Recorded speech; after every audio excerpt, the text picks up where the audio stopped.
ఏమైపోయే వాళ్ళమో అంబేద్కర్ లేకుంటే, ఏ చీకటి మింగునో తను వెలుగై రాకుంటే, తరాలు మన స్థితిగతులు మారక తల్లడిల్లు కథ సకల జనం, బతుకు అగ్రకుల విషకౌగిటబడి నలిగిపోవు కథ నేటి దినం.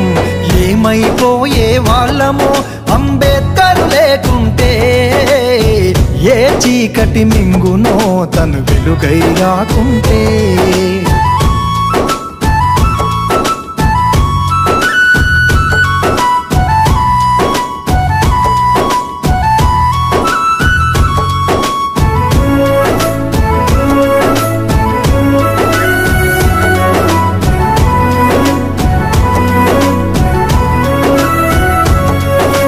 అడుగు అడుగు తను అనుభవించిన బాధను తలచి